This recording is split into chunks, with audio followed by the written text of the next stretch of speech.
vino en un examen de admisión, este señor Díez y el señor Moulines, ¿no?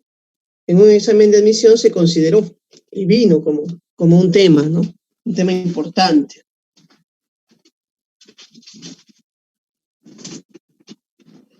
Entonces vamos a continuar ahí leyéndolo, miren. Ahí he subrayado, jóvenes, ya la parte más importante del texto, ¿no? Por ejemplo, la filosofía de la ciencia nos dice, tiene por objeto poner de manifiesto, o sea, ¿cuál es el objeto? Poner de manifiesto, pongámosle, poner de manifiesto, o hacer explícitos, dice, hacer explícitos, tú sabes, explicitar algo es manifestarlo, ¿no? Algo que está implícito. Entonces, dice, los aspectos filosóficos conceptuales de la actividad científica, ¿no? Entonces, eso es lo que busca la filosofía de la ciencia, ¿no? Entonces, ver, aclarar todo lo relacionado con la ciencia, jóvenes, ¿no? Esto es, nos dice, elucidar conceptos fundamentales de la actividad científica. Toda esta frasecita, ¿no? Elucidar, jóvenes, significa aclarar, ¿no? Aclarar fundamentalmente. Entonces, mira, están siguiendo una filosofía de Wittgenstein, ¿no? El filósofo es el que aclara los conceptos, ¿no? El filósofo es el que aclara los términos, ¿no? ¿Qué términos necesitamos aclarar en la investigación científica? Por ejemplo, el término ley, ¿no? ¿Qué es una ley? Jóvenes, ¿qué es una contrastación, por ejemplo, ¿no? O en qué consiste una explicación. Eso sería lo más importante, muchachos, ahorita que estamos viendo, ¿no? Entonces, ahí dejamos el texto, muchachos, ¿no? Ya ustedes lo pueden profundizar. Y pues el filósofo lo que busca entonces, al hacer una reflexión sobre la ciencia, busca aclararla, ¿no? Busca aclarar. A ver, muchachos, pasemos al siguiente cuadrito, ¿no? Mira, en la siguiente diapositiva, el profesor ha considerado algunas características de la ciencia, ¿no? Ha elegido, pues, un texto importante, el texto del filósofo Mario Bunge, que te decía, ¿no? Este texto de Mario Bunge, joven, es un texto clásico, siempre, ¿no? A la mayoría de las personas, pues, que vamos a la universidad nos han hecho leer este textito, ¿no? La ciencia, su método y su filosofía. Es un librito pequeño que se lee, pues, ahí en las clases de la universidad, a veces, cuando hablamos de estos temas. Entonces, miren, en esta diapositiva se nos va a explicar por qué la ciencia es racional y por qué decimos que la ciencia es objetiva, fundamentalmente. Entonces, mira lo que se añade, ¿no? Se dice, la ciencia es racional porque se constituye, dice, o está constituido por conceptos, por juicios y por razonamientos. O sea, la ciencia no se basa solo en sensaciones, en percepciones, sino que llega a conceptos, elabora juicios y elabora razonamientos. Jóvenes, las ideas de la ciencia, dice, mira, eso también es importante, pueden combinarse usando reglas lógicas, usando la deducción, usando reglas lógicas. Y así se producen nuevas ideas. Y lo último, jóvenes, que la ciencia es racional porque sus ideas se organizan en sistemas. Es un conjunto ordenado de proposiciones, ¿no? Esto es importante, muchachos, también, porque aquí está el carácter sistemático de la ciencia. A ver, cuando hablamos de la ciencia como sistema, jóvenes, a ver, hagamos una comparación con el sistema óseo, ¿no? Cuando hablamos del sistema óseo, jóvenes, no hablamos de huesos aislados, separados, sino de todo el conjunto de los huesos en su orden que les corresponde, ¿no? Para un cuerpo. Si hablamos del sistema óseo humano, por ejemplo, ¿no? Es el conjunto de todos los huesos que conforman al hombre, pero en su lugar, en su conexión. Entonces, cuando hablamos de ciencia como sistema, a eso también nos referimos, a un conjunto de ideas que están conectadas, que están organizadas entre sí. Listo, muchachos, entonces eso sería el carácter racional. Y el carácter objetivo, ¿no? Porque la ciencia busca siempre concordar, ¿no? La ciencia es un modelo, jóvenes, ¿no? Explicativo. Toda teoría crea un modelo explicativo que busca aproximarse cada vez más al objeto, ¿no? Esa es otra idea que también existe, ¿no? Con la ciencia nos vamos aproximando a la realidad, al conocimiento de la realidad. Y para que esa aproximación sea válida, necesitamos también de la experimentación, ¿no? Necesitamos de la observación y del experimento, ¿no? El experimento. Sin eso tampoco podría haber objetividad. ¿Listo, muchachos? Entonces vamos a continuar acá. Voy a pasar mi vendedor de tamales ahorita, jóvenes. Vamos a continuar acá. A ver, pasemos a la siguiente diapositiva, muchachos, ¿no? Aquí ya se han considerado las otras características de la ciencia, jóvenes, ¿no? Las que hemos estado hablando ya de algunas. Entonces vamos a analizarlas, ¿ya? Analicémoslas y así vamos viendo, pues, qué encontramos, ¿no?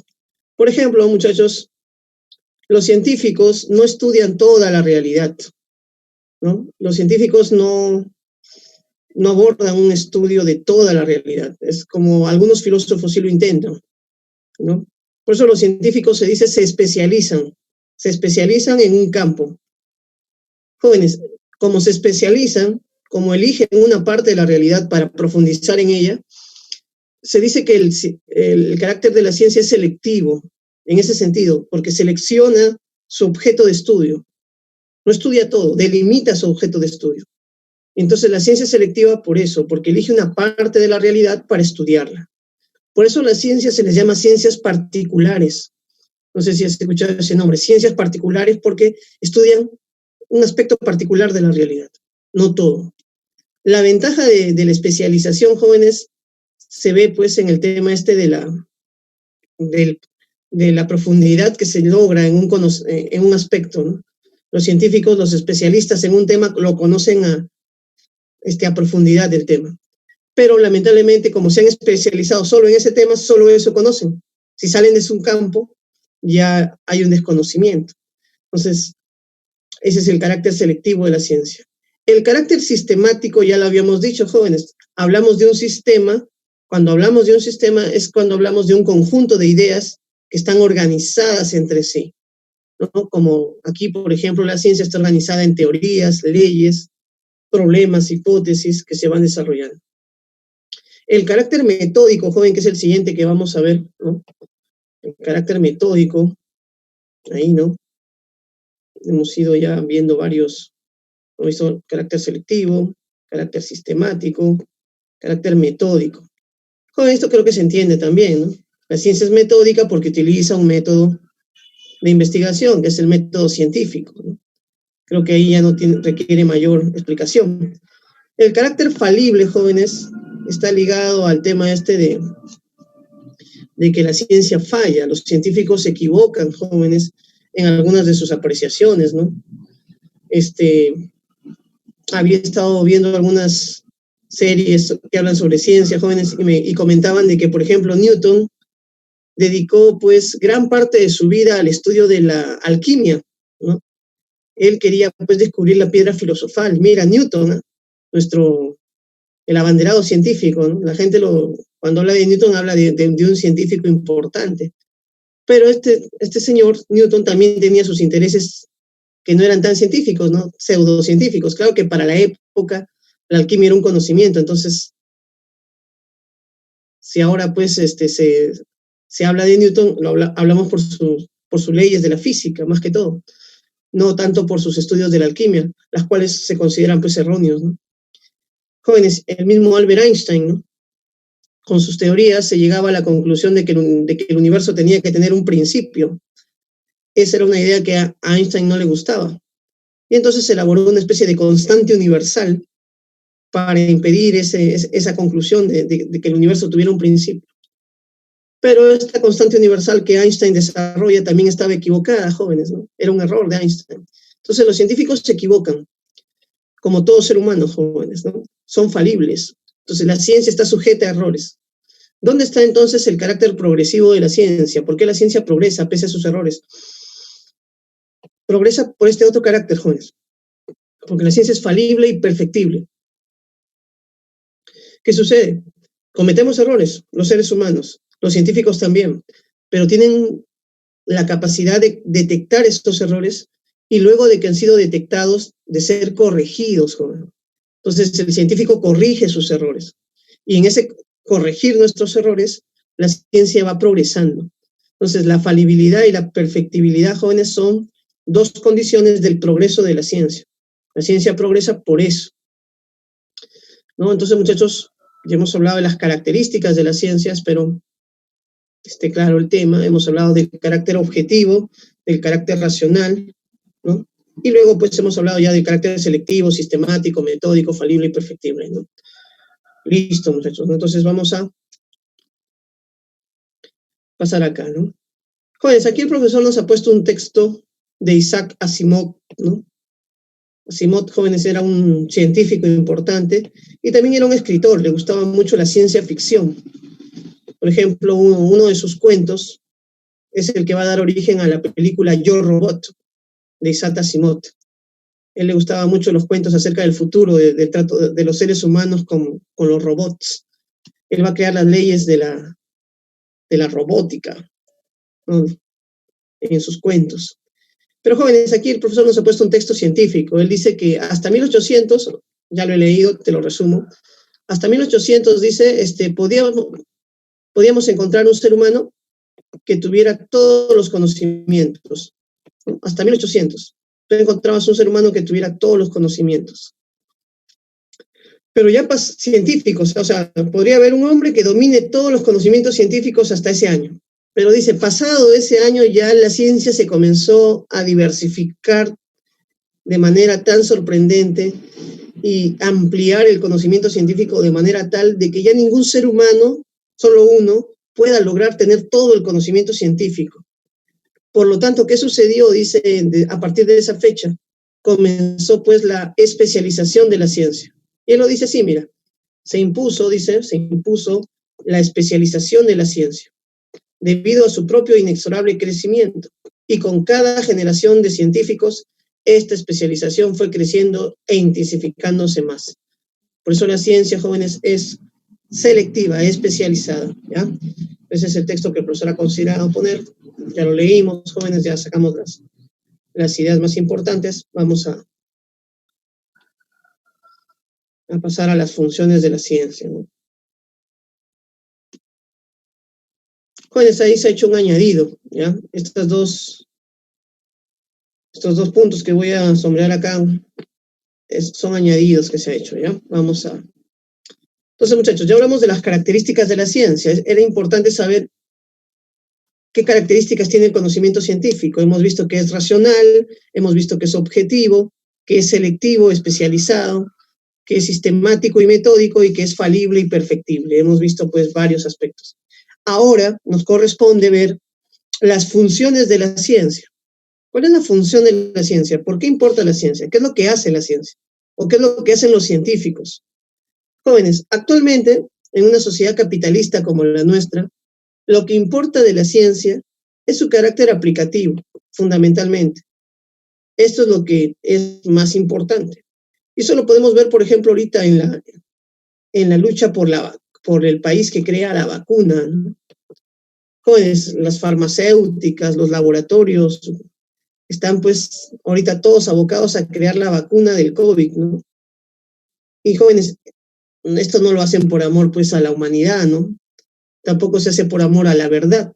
No es que el científico diga yo quiero buscar la verdad, ¿no? Nos damos cuenta muy claramente de que toda esta lucha no se da por el dinero, ¿no?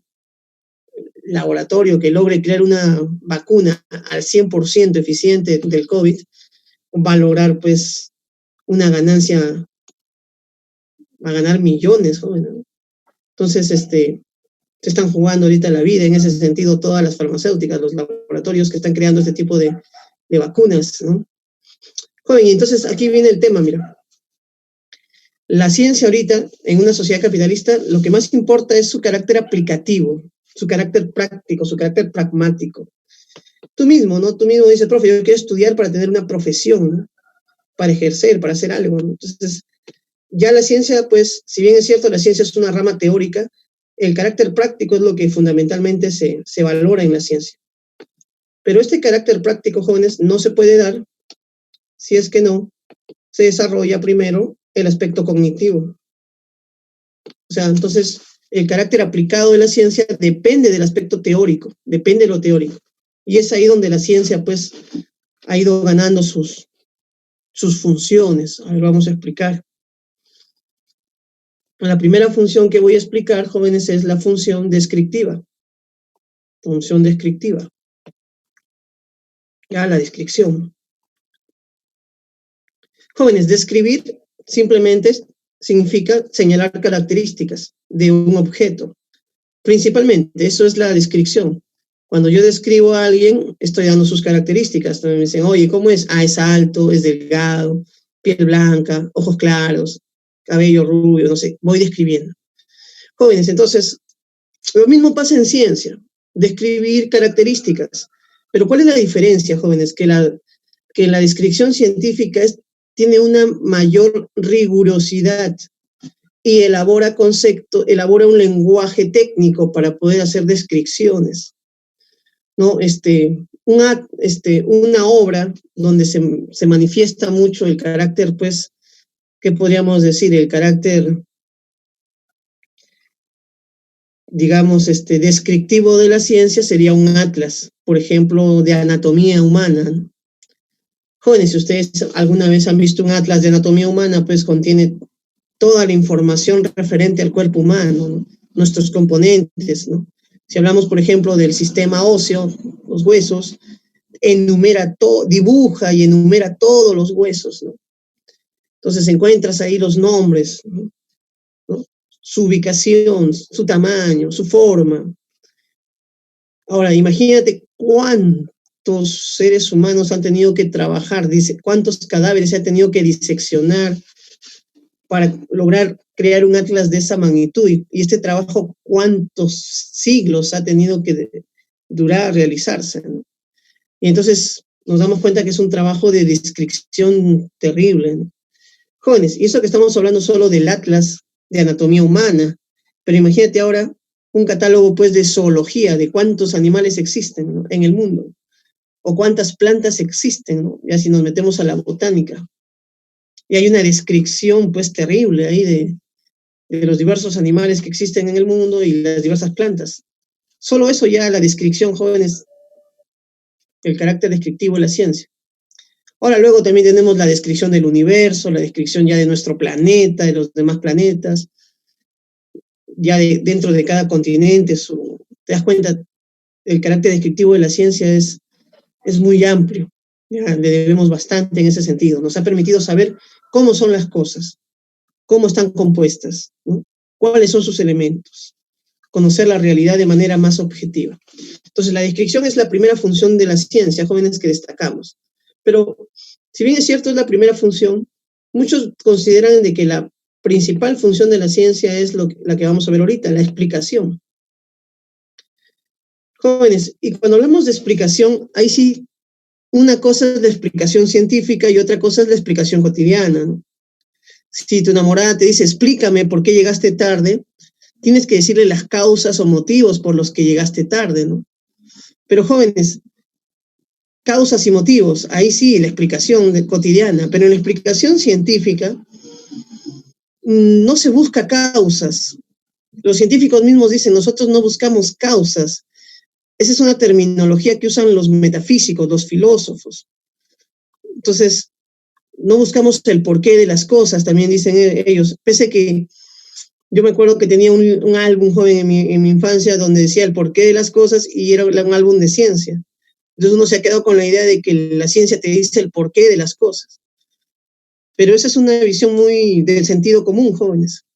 En realidad, Newton decía esto en su libro, él decía, yo explico cómo funciona la gravedad. Y yo explico, por ejemplo, si tú pones un cuerpo a una determinada altura, en cuántos segundos va yo puedo explicarte en cuántos segundos va a caer ese cuerpo a la Tierra, cuál es su aceleración en cada segundo que pase mientras va cayendo. Yo puedo decirte cómo va a caer el cuerpo, pero yo no puedo explicar por qué cae el cuerpo. Y yo no puedo saber qué es la gravedad en el fondo. Es un concepto que usamos y que nos permite, pues, explicar eso, pero no explico el porqué de la gravedad, jóvenes. O sea, Newton nunca dijo, nosotros siempre lo interpretamos la gravedad como que es una fuerza de atracción, ¿no? Que la Tierra atrae a los objetos. Y esa es una forma de interpretar la gravedad. Pero Newton, jóvenes, nunca dijo qué es la gravedad en sí. No se sabe por qué esa fuerza funciona así. Y entonces, lo que sí sabemos es cómo funciona para todos los casos. Y ya con las leyes de Albert Einstein también, jóvenes. Pero no explican el por qué ni las causas. Entonces, ¿qué es lo que buscan los científicos, profe? Y eso es lo que quería resaltarte, joven. Lo que los científicos buscan, joven, son leyes. Esto, leyes. Las leyes. Y las leyes son de las regularidades de la naturaleza, jóvenes. Las leyes de las regularidades. Una regularidad, jóvenes, es un acontecimiento que ocurre siempre de la misma manera. Es un fenómeno que ocurre siempre de la misma manera, ¿no? Por ejemplo, acá tengo una tapita de un vaso, de un pomito de mi agua. Joven, una regularidad son un conjunto de hechos que en el universo o en la realidad ocurren siempre de la misma manera. Por ejemplo, una regularidad es la caída de los cuerpos. Yo suelto esta tapa y la tapa cae siempre igual, jóvenes, con la misma aceleración, y siempre ocurre la caída de esta tapita de la misma manera. Entonces, es una regularidad la caída de los cuerpos. Por eso es que podemos hacer una ley de ella que funcione para explicar el pasado y que también funcione para adelantarnos hacia el futuro.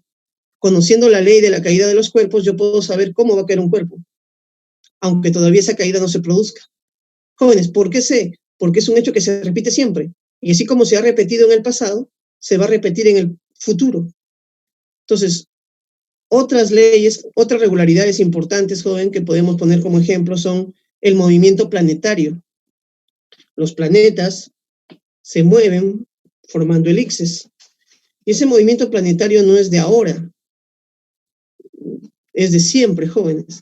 Siempre los planetas se mueven así. Se han movido así en el pasado y se moverán así en el futuro.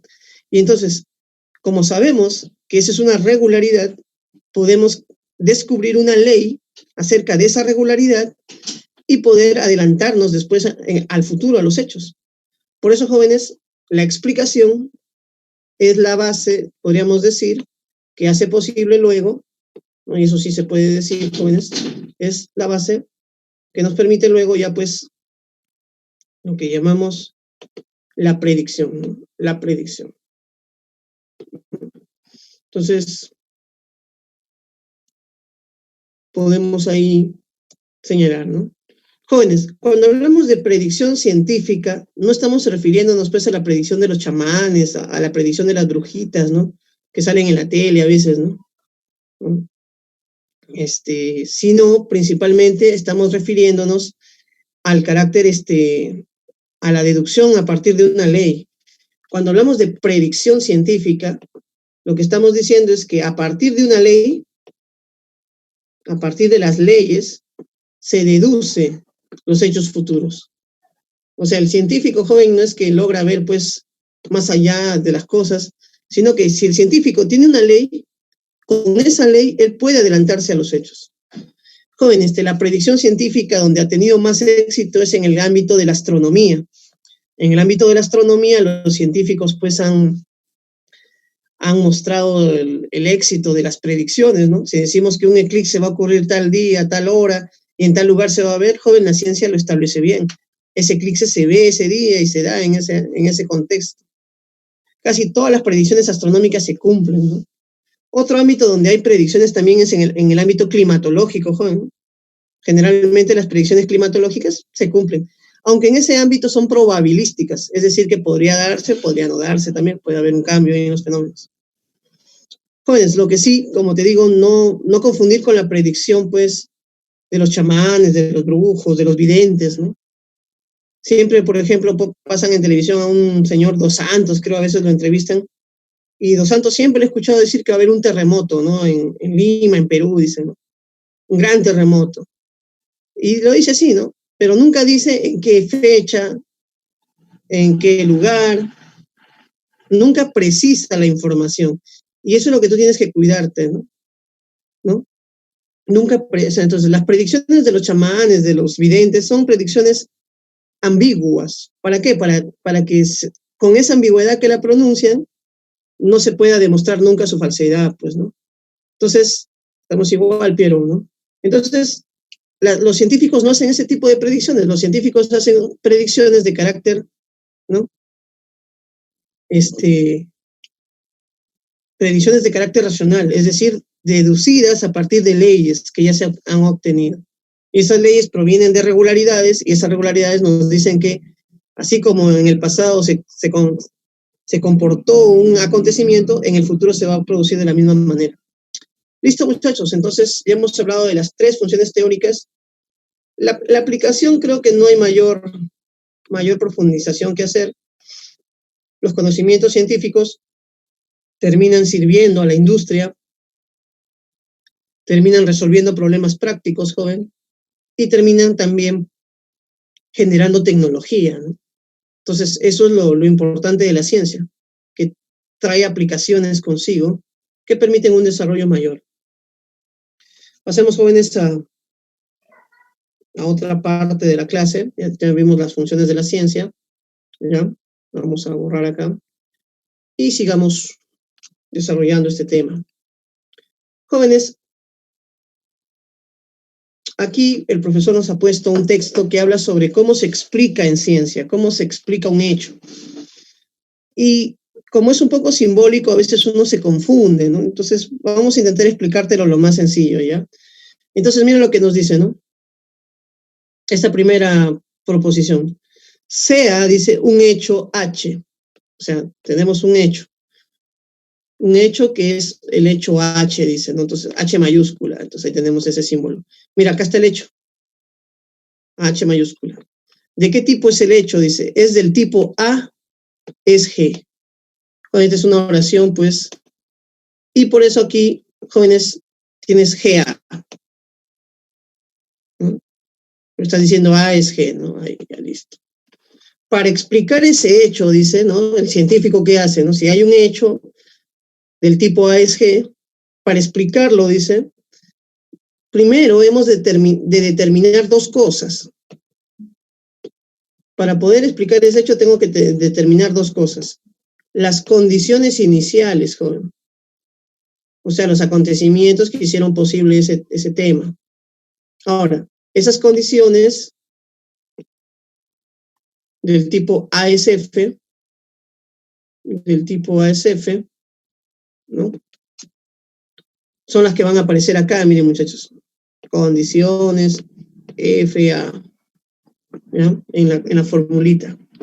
Entonces, para poder explicar este hecho, te decía, hay que determinar las condiciones iniciales, pero aparte de eso, hay que determinar la teoría que nos va a permitir explicar ese hecho. Y en la teoría, jóvenes, ¿no? Tales que, dice, C y T impliquen H, ¿no? Entonces, jóvenes, ahí lo que está explicando el autor es que para poder explicar un hecho, necesitamos encontrar condiciones iniciales de ese hecho y una teoría a partir de la cual deducir ese hecho. Y todo eso lo expresa en esa fórmula, ¿no? Entonces, mira, F está aquí también, y está acá en las condiciones iniciales, y G está aquí en lo que es la conclusión, ¿no? Ahora, para entender debemos manejar lógica, jóvenes, debemos recordar que este símbolo es la condicional, ¿no? En lógica, ese símbolo significa si F sucede, entonces sucederá G, ¿no? Entonces, si se dan las condiciones iniciales, entonces sucederá este hecho. Eso es lo que está diciendo. Y lo que dices, y se dieron las condiciones iniciales, entonces G se dio. Entonces, esa es la forma como se explica. Entonces, lo que está explicando aquí es la lógica de la ciencia, cómo la ciencia explica un hecho lógicamente. El inventor de estos símbolos, joven, de esta forma de explicar, es el señor Hempel. Entonces, este es el esquema nomológico deductivo. Bueno, hay que asustarse con la palabra nomológico. La palabra nomo significa ley, ¿no? Entonces, este es el esquema de las leyes deductivas, ¿no? De la ciencia, de la explicación deductiva de la ciencia. La ciencia explica de esa manera. ¿Por qué el profesor ha puesto este texto, jóvenes? Porque han venido textos de esa manera, ¿no? En lo que es han venido preguntas sobre el carácter de la ley, de las leyes científicas, ¿no? Y entonces uno tiene que más o menos manejar ese tipo de información, que no es muy común a nivel PREA, eso también hay que decirlo. Pero bueno, entonces espero se haya entendido, muchachos. Para explicar un hecho, el texto que nos está diciendo, para explicar un hecho, necesitamos dos cosas: descubrir la teoría y las condiciones iniciales, ¿no? Piero, no es que haya venido un texto con estos símbolos, que yo recuerde todavía, pero sí han venido textos con estos problemas científicos, o sea, de estos temas, de un tema acerca de la ciencia. Y son temas que a veces, pues, si no has leído nunca nada parecido, te complicas, ¿ya? Entonces, el profesor ha considerado, pues, ponerlo este texto aquí, ¿no? Darle una explicación. Entonces, ¿qué nos está diciendo todo esto al final? Que si yo quiero explicar un hecho, necesito encontrar dos cosas. Una teoría que relacione justamente las condiciones iniciales, que son las condiciones F, con el hecho que quiero explicar, que es G, ¿no? Si suceden las condiciones iniciales, entonces sucede G. Eso es lo que nos está diciendo en esta condicional, ¿no? ¿No? Bueno, ahí para leer un texto, muchachos, me preguntan qué se puede hacer. Bueno, ahí es un poco ya de suerte, muchachos, ¿no?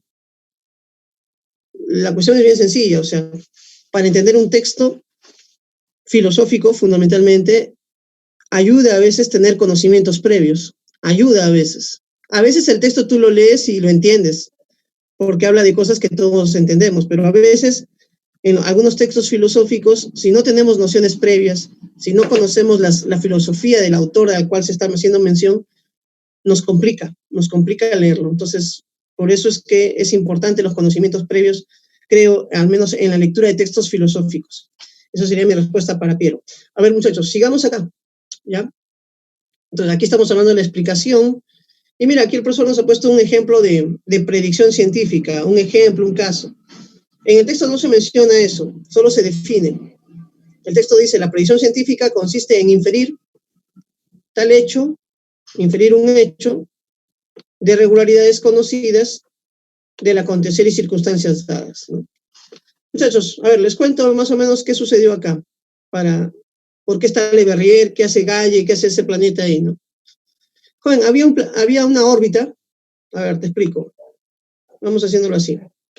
Mira, imagínate, joven, que según los astrónomos, después de haber estudiado las leyes de Newton y todo, habían llegado a la conclusión de que el planeta Urano, si no me equivoco, Urano, debía tener, muchachos, esta órbita. Esta debía ser su órbita, imaginemos, ¿ya? Ahí es esa bolita verde que está ahí, es Urano, ¿ya? Joven, entonces, según los cálculos matemáticos, según las leyes de Newton y según las teorías científicas de la época, el planeta Urano tenía que estar ahí, en esa órbita. Pero ¿qué sucedía en la realidad? En la realidad sucedía que el planeta Urano, jóvenes, se mandaba con otra órbita que no le correspondía, ¿no? Imagínate, hacía esta órbita de acá. Vamos a mover un poquito la órbita para que se vea. Oye, imagínate que Urano hacía esta órbita, pues. Entonces a Urano siempre lo veíamos más allá de donde debía estar según las leyes de Newton. Siempre aparecía más acá.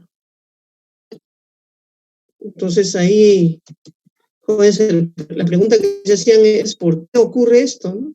¿Por qué, si las leyes de Newton y todo lo que nosotros sabemos de cómo debe moverse este planeta Urano debe ser hasta donde dice lo rojo, por qué siempre Urano se va más allá? Era una especie de expectativa frustrada de las leyes. Las leyes nos decían una cosa, la teoría decía una cosa y los hechos decían otra cosa. Entonces, La respuesta, jóvenes, a este dilema es fácil. Lo que sucede es que todos los cuerpos, los planetas se atraen entre sí. Entonces, lo que estaba sucediendo era que todos los cálculos que se hacían teniendo en cuenta solo algunos planetas conocidos y no todos. Entonces, para explicar este fenómeno, Le Verrier explicó de la siguiente manera. Dijo, lo que sucede, y lo que me parece que es lo correcto, es que hay un planeta que está al otro lado, que está ejerciendo atracción sobre Urano, y por eso viene más acá. Y entonces, haciendo cálculos matemáticos, joven, nada más, conociendo la teoría, sin saber si ese planeta existe, dijo, ese planeta que está ahí, jalando a Urano más acá, en su órbita, debe tener este tamaño, debe estar ubicado en tal lugar. Y joven, eso fue lo que dijo teóricamente, nada más el señor Le Verrier, ¿no? Señor Le Verrier.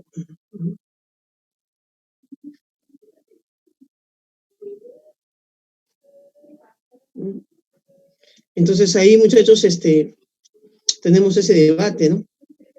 Y entonces, ¿qué sucedió, jóvenes? Le Verrier hizo cálculos matemáticos y dijo, búsquenlo.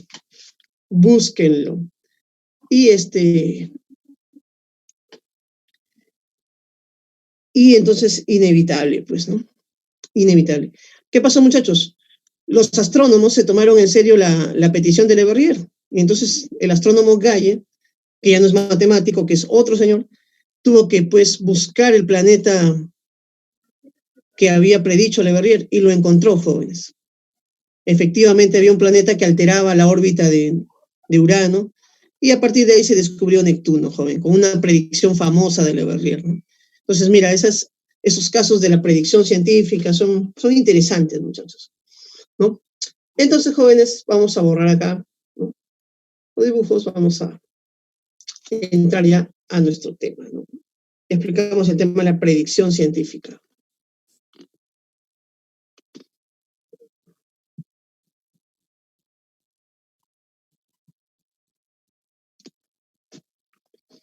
¿No? Vamos avanzando ya, muchachos, vamos terminando. Jóvenes, entonces, mira, ya hemos visto las funciones de la ciencia, hemos visto la descripción, la explicación y la predicción. Hemos visto también el tema de la aplicación. Hemos visto dos casos ahí de explicación y predicción. Ahora, jóvenes, continuamos viendo el famoso método científico. Jóvenes, cuando hablamos del método científico no hay que confundirnos. En realidad, es un error hablar de la ciencia, porque la ciencia no existe. Existen las ciencias en plural. E igual sería un error hablar de el método científico, porque el método científico así como en singular no existe, existen los métodos científicos. Entonces, un matemático, jóvenes, usa ciertos métodos para lograr sus teorías. Un historiador utiliza ciertos métodos para lograr sus teorías. Un físico, un biólogo, jóvenes, utilizan distintos métodos. O sea, en cada ciencia se dan métodos distintos, ¿no? Eso es lo que hay que tener en cuenta. Pero jóvenes, nosotros, ¿qué hacemos? Generalizamos. Entonces, lo que estamos haciendo para explicarte esta clase es generalizar, es decir, todas las ciencias utilizarán pasos comunes. ¿Qué pasos usan todas? Posiblemente. Entonces, nos centramos principalmente en las ciencias naturales, ciencias sociales, las ciencias fácticas.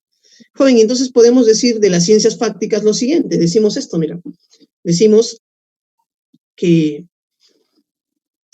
todas las ciencias fácticas plantean un problema. Todas las ciencias fácticas plantean un problema.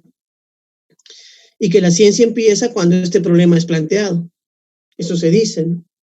Entonces, ¿qué es lo primero que hay que hacer? Formular y delimitar el problema, jóvenes, ¿no?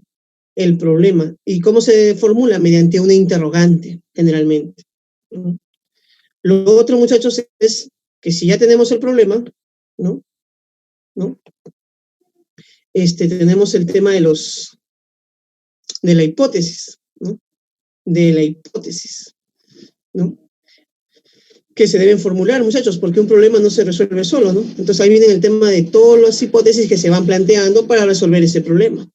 Por eso se habla de que la hipótesis es una respuesta tentativa, una solución tentativa.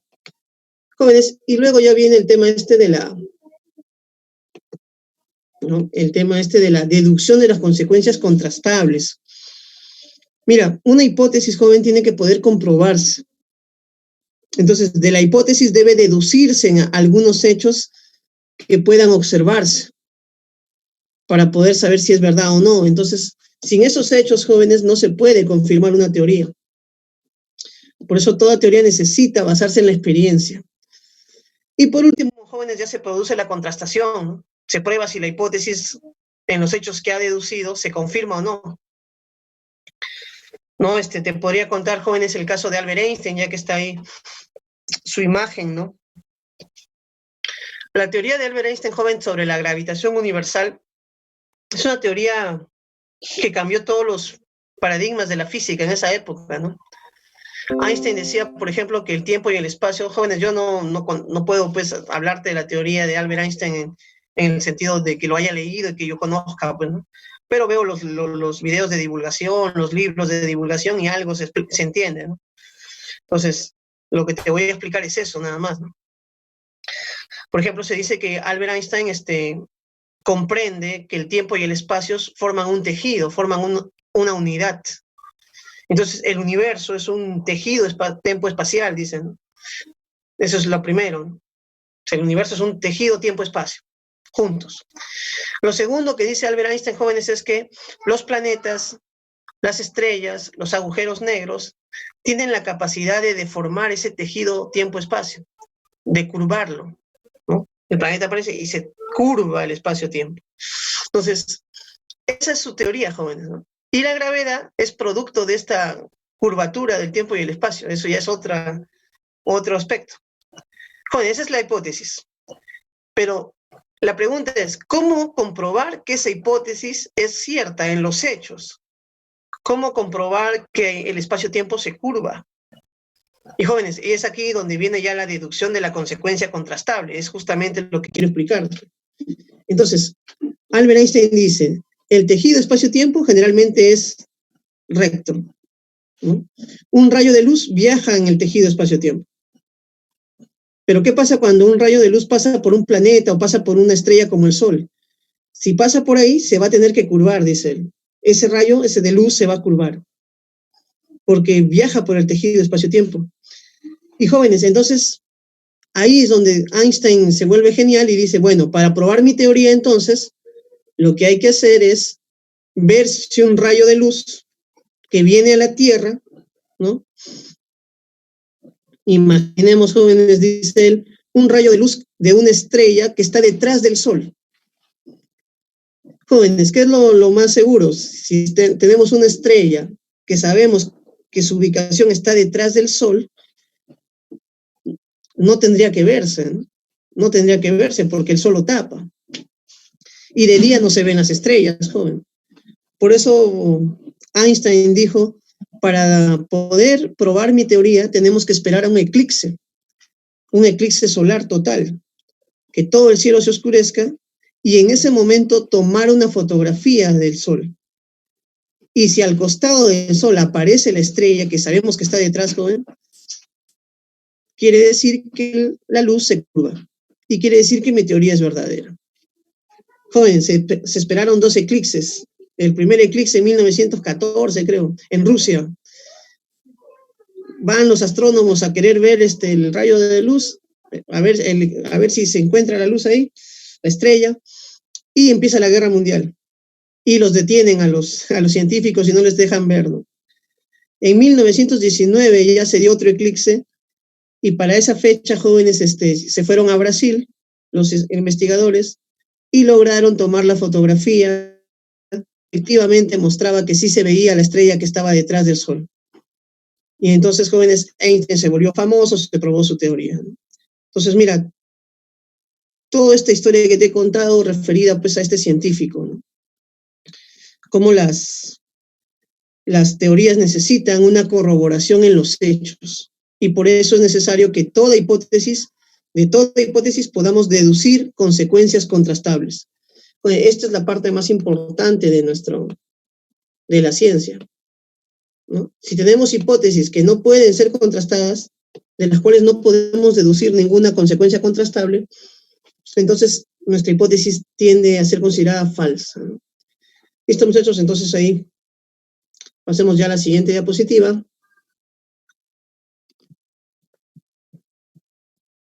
Jóvenes, estas diapositivas las he añadido, ¿ya? Las he añadido. Así que esta y la otra, para poder explicarte esto. Hay ciencias, jóvenes, que hablan de la realidad. A estas ciencias que hablan de la realidad se les llama ciencias fácticas. Esas ciencias fácticas hablan de la realidad, hablan de las cosas reales, hablan de las cosas concretas. Joven, en las ciencias reales, o ciencias que hablan de la realidad, tenemos a la física, la química, la biología. En las ciencias sociales tenemos pues la historia, la geografía, la economía. Joven, ciencias fácticas que hablan de la realidad se deben verificar en los hechos. Deben verificarse en los hechos, ¿no? Y ahí tenemos pues justamente esa situación. Pero así como hay ciencias fácticas que hablan de la realidad, hay ciencias que no hablan de la realidad, joven. Esas ciencias que no hablan de la realidad son las ciencias formales. Las ciencias formales, sus objetos son entes ideales, sus objetos son entes abstractos, por ejemplo, la matemática, jóvenes, los números, la geometría, las figuras geométricas, no existen en la realidad. Y entonces, ¿cómo se demuestra estas ciencias que no hablan de la realidad? No se demuestran en la realidad, joven, solo se demuestran racionalmente. Cuando tú a tu profesor de matemática le dices que te demuestre un ejercicio o algo, él lo hace racionalmente, él te demuestra racionalmente. Es ahí donde viene la diferencia entre ambas ciencias. Las ciencias formales como la matemática, la lógica, joven, solo tienen que ser consistentes. Es decir, la teoría matemática debe ser consistente. ¿Qué significa? Que no debe haber contradicciones en dicha teoría, ¿no? Entonces, jóvenes, eso sucede pues con las matemáticas. En matemáticas, una teoría científica debe ser consistente, debe ser coherente, sin contradicciones. En cambio, en las ciencias fácticas no basta con que sea consistente. Tiene que ser consistente porque no puede haber contradicciones en una teoría científica, pero aparte de la consistencia, jóvenes, tiene que verificarse en los hechos. Toda teoría científica tiene que verificarse en los hechos. Eso es fundamental. Muchachos, entonces ahí tenemos la distinción entre ciencias formales y ciencias fácticas. Como te digo, este es un tema que he añadido, es una diapositiva que yo he añadido, jóvenes, al material que se te entrega, porque hay preguntas sobre esto, ¿no? Entonces, lo hemos puesto. Aquí otra, jóvenes. La otra clasificación. Jóvenes, hablábamos hace un rato de las funciones de la ciencia, hablábamos de funciones teóricas y funciones aplicadas. Esa misma distinción se hace acá y surgen dos tipos de ciencias. Las ciencias puras, que están dedicadas ¿a qué podríamos decir? A la búsqueda de la verdad. Jóvenes, a aumentar el saber. Buscan principalmente descubrir verdades acerca de la naturaleza, de la realidad, desarrollar su ciencia, ¿no? Joven, un historiador, por ejemplo, busca conocer más la historia, ¿no? Un matemático busca profundizar, desarrollar las matemáticas, ampliarlas. Un físico. Joven, pero así como hay ciencias ligadas solo al conocimiento, que solo buscan ampliar conocimientos, que solo tienen una función cognoscitiva nada más, también tenemos las famosas ciencias aplicadas. Ahí, por ejemplo, dos de las más conocidas de las ciencias aplicadas son las ingenierías. Joven, digo ingenierías porque son varias, no es una sola. También tenemos la medicina, ¿no? La medicina, que es otra ciencia también importante. Y entonces, a eso me refiero. En la medicina y en las ingenierías, joven, no buscamos la verdad. Buscamos resolver problemas prácticos. En el ámbito de la medicina buscas curar las enfermedades, sanar al paciente, ¿no? En el ámbito de las ingenierías, jóvenes, se busca crear nuevos dispositivos, nuevas herramientas, ¿no? La creación de nuevas realidades, ¿no? Entonces ahí tenemos la diferencia entre ambas ciencias. Joven, se dice también que en las ciencias aplicadas lo que se busca más es la eficacia de los procedimientos, es la utilidad. Entonces ahí tenemos algunas ciencias, ingeniería, física nuclear, estadística, jóvenes, ¿no? Ciencias aplicadas, ¿no? Entonces, muchachos, ese es principalmente este tema, ya hasta este tema, hasta este punto. Hemos llegado ya a la primera parte de la clase, con esto ya estaríamos terminando, jóvenes. Este texto que el profesor nos ha considerado aquí nos va a explicar cuál es la diferencia entre leyes y cuál es la diferencia entre teorías científicas, jóvenes. ¿No? En el texto nos explica, ¿no?, qué es una ley científica y qué es una teoría científica. Jóvenes, las leyes científicas, dicen, nos informan rigurosamente de las regularidades del mundo. O sea, jóvenes, una ley científica nos habla de una regularidad. Pero una teoría, dice Piscoya, es un sistema hipotético deductivo de enunciados o proposiciones. O sea, jóvenes, una teoría científica es algo más, ¿no? ¿Cuál es la diferencia? Justamente aquí el autor lo explica. Dice, las leyes científicas solo son leyes independientes, proposiciones independientes. En cambio, jóvenes, en una teoría, esas leyes se unen, se deducen de otras. Una teoría científica, por eso, es un conjunto. Y, joven, es deductiva, tiene un carácter deductivo la teoría, porque a partir de ciertas leyes podemos deducir otras, y tiene un carácter hipotético también, porque se van buscando, pues, jóvenes, sus axiomas, ¿no? Encontrar siempre la ley más general a partir de la cual podamos deducir las otras. Entonces, esta es la principal diferencia entre una ley y una teoría científica. La ley habla de una estructura simple de la realidad, en cambio las teorías hablan de una estructura mayor, de una estructura compleja, jóvenes, ¿no? En ese sentido podríamos explicar este texto. Listo, muchachos, ¿no? Hemos llegado a la primera hora de nuestra clase. A ver, para un poco también he traído un video, jóvenes, que podamos ver, ¿no? Que creo que nos puede, pues, motivar más que todo la búsqueda de los científicos, ¿no? Es un video de Cosmos. Dura, pues, un par de minutos, joven, no es que vamos a ver un video de media hora, ¿no? Vamos a ponerlo, ¿ya? Para que se motiven un poco, jóvenes, a la investigación científica. A ver, me olvidé de compartirlo con sonido. Ahora sí vamos a poner el sonido. ¿Listo? Es un videito de 2 minutos de la serie Cosmos, ¿no? Se ha cortado un fragmento donde explica más o menos cuáles son los 5 pasos que debe seguir todo científico. Me parece un video motivador, interesante, ¿no? Entonces, a ver, veamos ahí, ¿no? Y habla un poco de lo que hemos estado hablando acerca de la ciencia. A ver, lo comparto en este momento. Y es de la Vía Láctea. Hace solo unos cuantos siglos, apenas un segundo en el tiempo cósmico, no sabíamos nada sobre dónde o cuándo nos encontrábamos. Indiferentes al resto del cosmos, habitábamos en una especie de prisión. Un universo diminuto contenido en una cáscara de nuez. ¿Cómo escapamos de esa prisión? Fue el trabajo de generaciones de buscadores, quienes se tomaron a pecho 5 reglas sencillas. Cuestionen la autoridad. Ninguna idea es verdadera solo porque alguien más lo dice, y eso me incluye a mí. Piensen por sí mismos. Cuestiónense a sí mismos. No crean en algo solo porque quieren creer. Creer en algo no lo hace verdadero. Prueben sus ideas por medio de la evidencia obtenida de la observación y la experimentación. Si una idea favorita falla una prueba bien diseñada, está equivocada. Supérenlo. Sigan la evidencia hasta donde ésta los lleve. Si no tienen evidencia, resérvense su juicio. Y tal vez lo más importante de todo, recuerden, ustedes podrían equivocarse. Incluso los mejores científicos se equivocaron respecto a algunas cosas. Newton, Einstein y todos los demás grandes científicos de la historia. Todos cometieron errores. Por supuesto que lo hicieron. Eran humanos. La ciencia es una forma de evitar engañarnos a nosotros mismos y a los demás.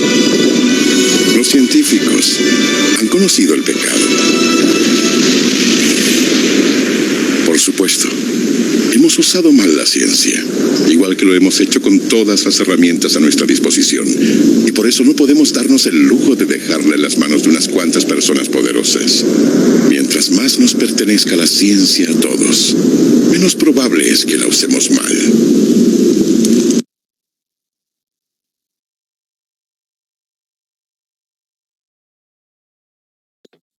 Listo, muchachos, espero les haya gustado el videito. Vamos a entrar ahora sí a las teorías epistemológicas. Ya la clase de jóvenes, en este momento, pues, pasa ya la última parte de la clase, ¿no? Vamos a ver las teorías, principalmente, ¿no? Jóvenes quería, pues, más o menos, vamos a explicar cada una de ellas, ¿no? A ver, empecemos por la primera. ¿No? Jóvenes, a ver, te decía, ¿no? La epistemología empezó en el siglo XX. Podríamos decir que ellos son los fundadores de esta disciplina, los neopositivistas. Ahí tenemos una foto de dos de los más importantes neopositivistas del siglo XX, ¿no? Tenemos a Maurice Schlitt. Maurice Schlitt, jóvenes, es el fundador de este grupo. Es importante, por eso su aporte, ¿no? Y tenemos también a Rudolf Carnap, otro gran neopositivista famoso. Jóvenes, entonces, empecemos a explicar entonces el neopositivismo, ¿en qué consiste, no? Vayamos primero por esta idea del neo, ¿no? Neo. Joven, neo significa nuevo, ¿sí? Entonces, si hay un neopositivismo, quiere decir que ha habido un antiguo positivismo. Y entonces, hablemos del antiguo positivismo. El positivismo lo desarrolló Augusto Comte. El positivismo era una doctrina que buscaba explicar la historia como la historia del conocimiento humano para fundamentar la ciencia, fundamentalmente, jóvenes, ¿no?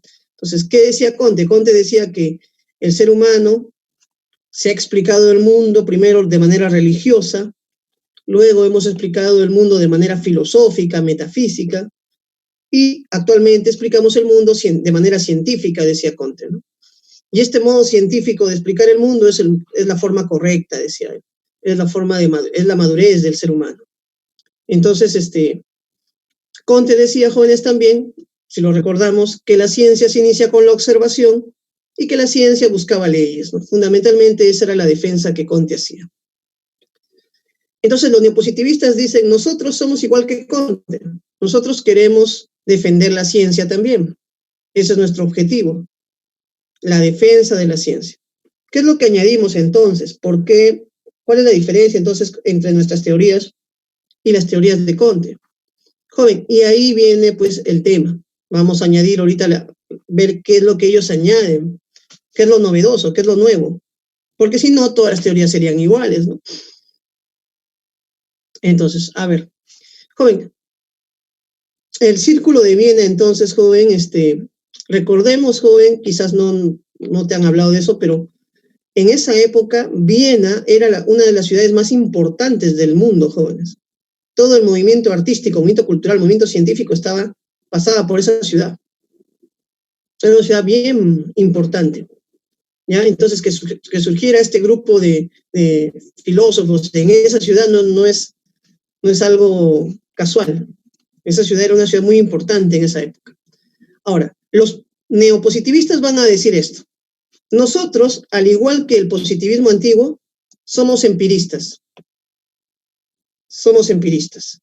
Para nosotros, la ciencia debe partir de la experiencia, debe partir de la observación, ¿no?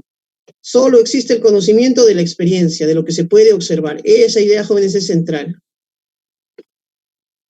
¿Qué más dicen los científicos, los neopositivistas? Nosotros somos positivistas. Nosotros decimos que, aquí lo voy a añadir, joven, porque no está escrito, lo añadimos, no hay problema. Ellos van a decir, nosotros nos basamos como los positivistas dicen, la ciencia se basa en la observación. La ciencia se basa en la observación. En la observación y búsqueda de leyes. Pues eso decían los positivistas, ¿no? Eso que estamos viendo ahí, ¿no? Entonces, la ciencia es empirista. Los neopositivistas son empiristas. ¿Por qué? Porque dicen que el conocimiento humano solo se reduce a la experiencia. Y son positivistas porque plantean que la observación y la búsqueda de leyes es lo más importante. Pero ¿qué es lo nuevo, jóvenes? ¿Qué es lo nuevo que traen los neopositivistas? Lo nuevo son las ideas que trajo, jóvenes, el filósofo Wittgenstein. Eso es lo novedoso, eso es lo nuevo que traen los neopositivistas. Jóvenes, los neopositivistas, siguiendo a Wittgenstein, nosotros sabemos un poco de su teoría de él, no lo hemos estudiado. Wittgenstein, ¿qué dice? Hay que usar la filosofía para aclarar el lenguaje. Esa era la novedad de Wittgenstein. Y entonces los neopositivistas, ¿qué hacen, joven? Usan la filosofía para analizar el lenguaje de la ciencia. Ese es el aporte de los neopositivistas. Eso es lo nuevo.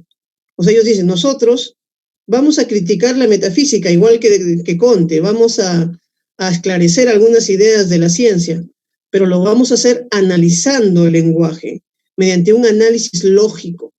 Joven, entonces lo novedoso del neopositivismo es eso, que se basan en las ideas de Wittgenstein y que usan pues el famoso análisis lógico del lenguaje científico. ¿Para qué? Para analizar el material empírico, dicen ellos, pues, ¿no? Se aplica el análisis lógico al análisis, pues, del material empírico.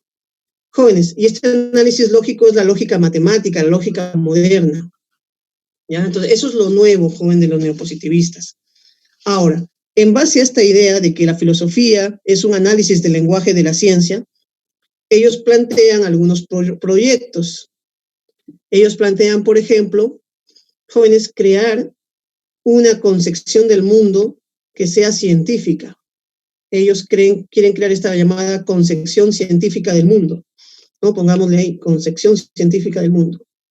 Jóvenes, Comte también ya lo había querido hacer, ¿no? Pero en la época de los neopositivistas, pues, la ciencia había avanzado más. Ellos decían, hay que hacer una concepción científica del mundo. Una concepción que nos permita ver el mundo solo de manera científica. Dejemos de lado la metafísica, dejemos de lado la religión. Joven, y es ahí donde ellos van a rechazar la metafísica, pues, ¿no? Los neopositivistas rechazan toda metafísica. Todo aquello que no pueda verse en la experiencia, que no pueda captarse, debe ser rechazado. Jóvenes, el rechazo a la metafísica es una característica importante del neopositivismo. O sea, ellos decían, la ciencia no debe hablar de temas que vayan más allá de la experiencia. O sea, la ciencia no puede hablar del alma, por ejemplo, ¿no?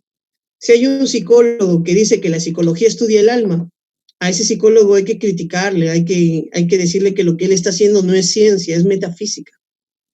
Lo mismo sucede, joven, con algún psicólogo que diga que la psicología estudia la conciencia. La conciencia también es un concepto metafísico, dirían ellos, porque nadie ha visto la conciencia. Entonces, no se puede percibir, no. Joven, entonces, si tú hablas, lo que decía Freud también, Freud hablaba del inconsciente. Entonces los neopositivistas decían, pero si el inconsciente tampoco lo hemos visto, ¿cómo podemos hablar de estas cosas?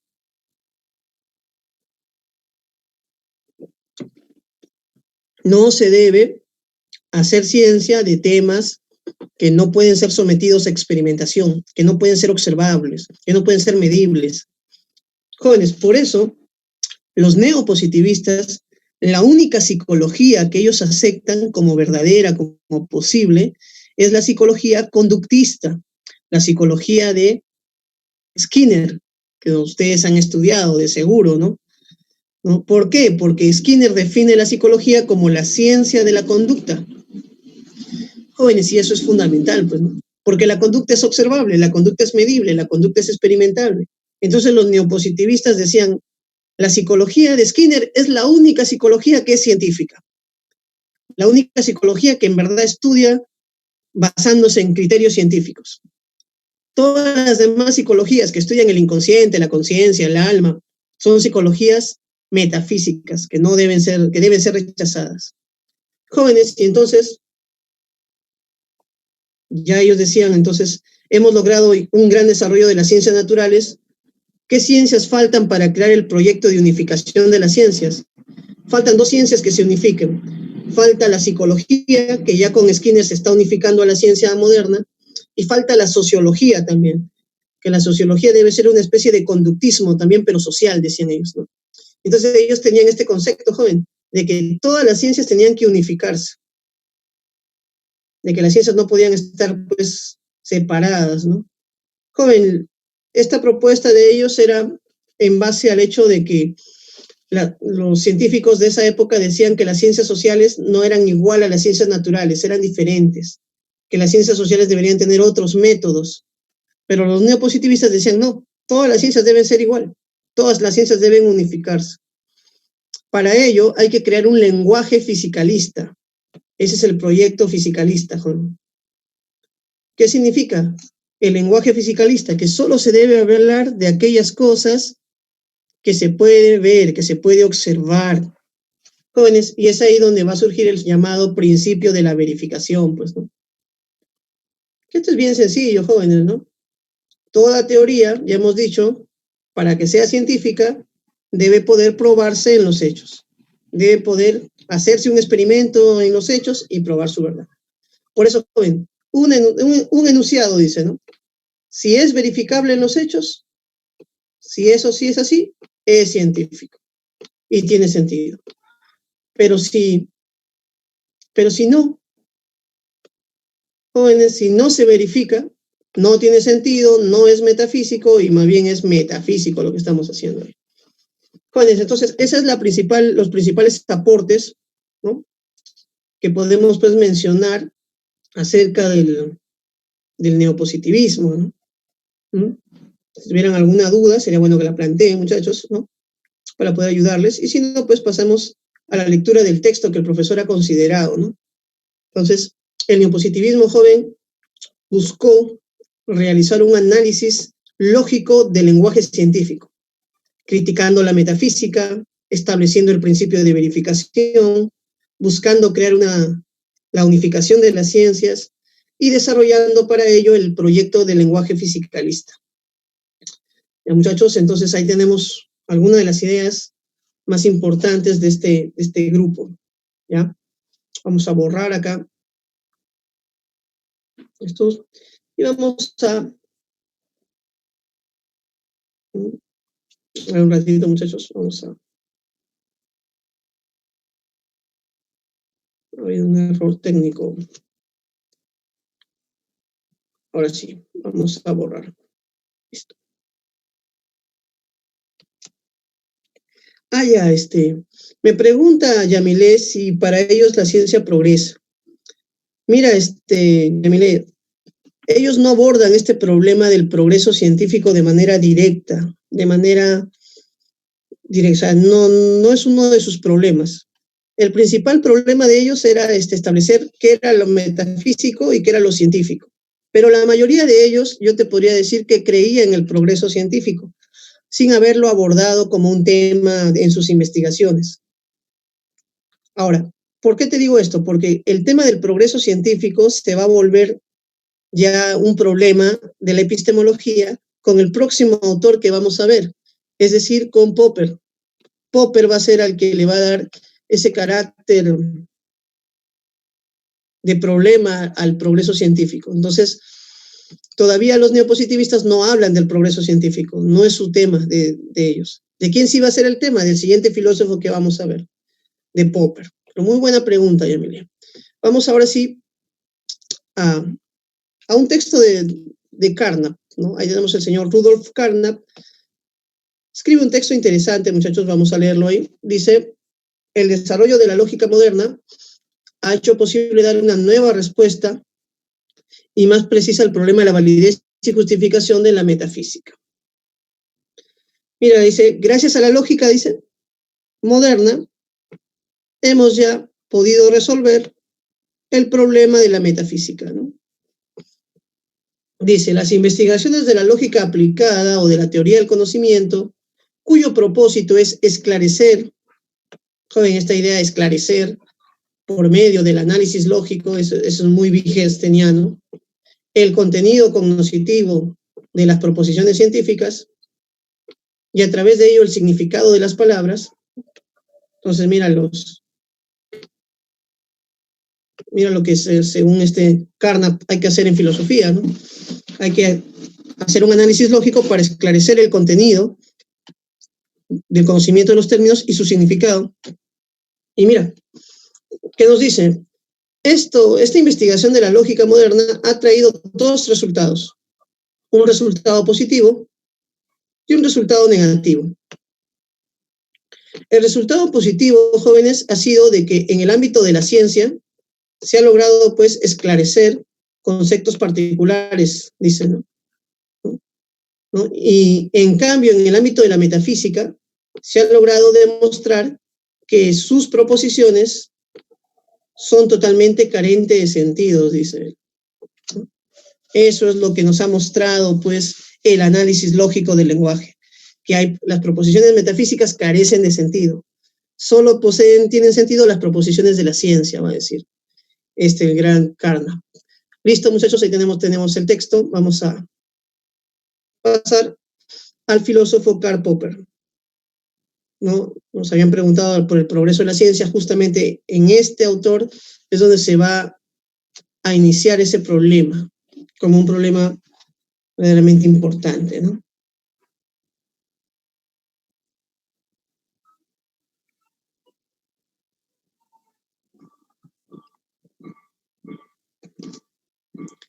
Listo, muchachos, entonces miren, tenemos ahí a Karl Popper. Vamos a hablar un poco de su filosofía, de sus planteamientos, ¿no? Jóvenes, entonces miren, a Popper le preocupa, y él lo dice porque en su libro aparece el título, ¿no? Mi título, mi investigación, dice él, se centra en este tema, ¿no?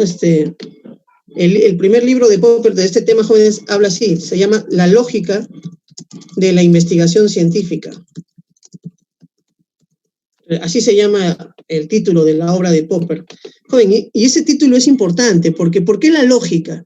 Porque lo que él dice es algo interesante. Él dice, yo digo que no podemos obtener enunciados universales a partir de enunciados particulares. Joven, este es el problema de la inducción. Solo que es el problema de la inducción que Popper lo lleva al ámbito de la lógica. Jóvenes, ¿cuál es ese problema? Que no puedes tú de enunciados particulares elevarte a un enunciado universal. No es posible. Dice él lo siguiente, jóvenes, no es posible pasar de la verdad, ¿no? Vamos a ponerla ahí, de la verdad, de un enunciado particular, pues, y él lo dice así, no es posible pasar de un enunciado particular, de la verdad de un enunciado particular, a la verdad de un enunciado universal. Jóvenes, eso es lo que no se puede hacer, dice Popper. Nunca se puede hacer eso. Quizás no, como estoy hablando en abstracto, no se entienda, pero lo vamos a hablar con ejemplos sencillos para que se entienda, muchachos. ¿De qué estoy hablando acá? Mira, estoy hablando de lo siguiente. Estoy hablando, por ejemplo, a ver, pongamos un ejemplo. Tengo mi primera enamorada y me engaña. Después tuve una segunda enamorada y también me engañó. Y después tuve una tercera enamorada y también me engañó. Entonces, he tenido mala suerte con las chicas. 3 enamoradas me han engañado y entonces, joven, estoy en un enunciado particular. Algunas chicas son mentirosas. Lo que Popper dice es que no puedes tú, de esos 3 casos particulares que has visto, elevarte a hacer un enunciado universal y decir todas las chicas son mentirosas. No lo puedes hacer, porque estarías cometiendo un error lógico, dice él, una generalización que no es válida. Jóvenes, lo malo, dice, es que los científicos actúan así, o creen actuar así, creen hacer esto, ¿no? Creen que ellos, por ejemplo, mira, ¿cómo es el tema de la vacuna? Jóvenes, eligen una muestra, imagínate, 1000 pacientes, jóvenes, y de esos 1000 pacientes, si los 1000 pacientes se curan con esa vacuna, imaginemos, ellos dicen, si ha curado a 1000, puede curar a toda la humanidad, se generaliza, ¿no? Entonces, el método científico sería un método inductivo, ir de lo particular a lo universal. Entonces, Popper, ¿qué dice? Popper dice, no, el método inductivo no es válido. Entonces, Popper critica la inducción. Entonces, lo que él va a criticar es esto, critica el uso de la inducción en la ciencia. Eso es lo que Popper va a criticar, jóvenes. El uso de la inducción en la ciencia. Ahora, miren, la inducción no es válida. O sea, no podemos pasar, dice, de la verdad de algunos enunciados particulares a un enunciado universal. Eso es nunca. Jóvenes, yo le expliqué con el ejemplo de las chicas que te engañan, ¿no? Pero Popper lo explica con el ejemplo de los cisnes. Él dice, si veo un cisne blanco o 10 cisnes blancos, eso no garantiza nunca de que todos los cisnes sean blancos. Joven, y esto lo podemos seguir aumentando, porque, claro, de 3 a 10, imagínate, ves 100 cisnes blancos, dice Popper, eso tampoco prueba de que todos los cisnes sean blancos. Ves 1000 cisnes blancos, tampoco prueba, dice él. Ves 10.000, 100.000, 1.000.000 de cisnes blancos, tampoco prueba. No importa cuántos cisnes blancos veas, eso nunca va a probar que es verdad que todo cisne es blanco. Joder, entonces, Popper ahí pone ese ejemplo. Pero él dice, de la verdad de un enunciado particular, yo no puedo probar la verdad de un enunciado universal, eso es imposible, pero sí puedo hacer algo diferente, jóvenes. Y eso es lo que Popper va a proponer. Él va a decir, de la verdad de un enunciado particular, yo puedo probar lo otro, puedo probar la falsedad del enunciado universal. Joven, esta forma de hacer la ciencia es lo que es para Popper es válida. Esta de acá, ¿no?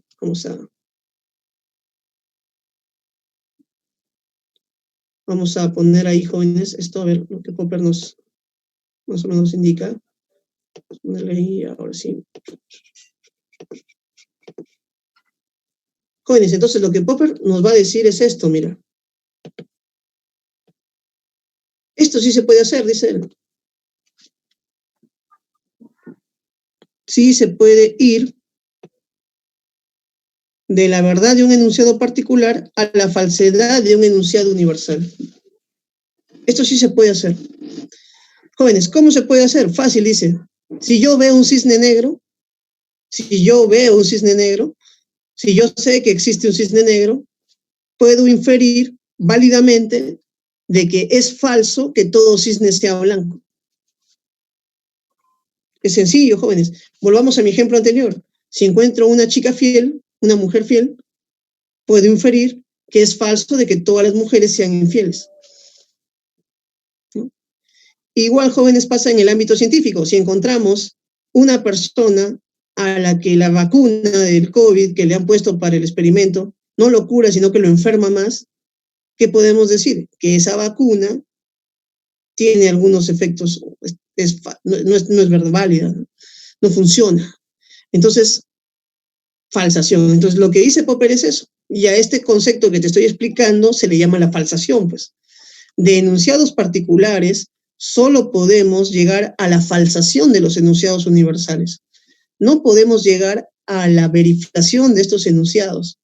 Es por eso que Popper, después de criticar la inducción, propone la falsación, que es el concepto que estamos hablando acá, obviamente, propone la falsación como un criterio de la ciencia, vamos a ponerla aquí, ¿no? Popper,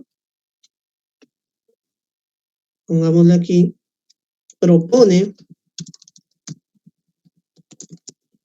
la falsación como un criterio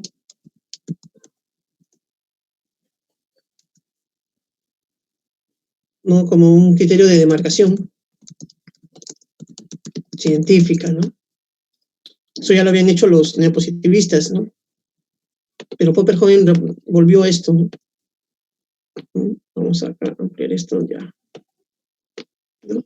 Y Popper jóvenes critica la falsación, critica la verificación, perdón, vamos a ponerla acá, ¿no?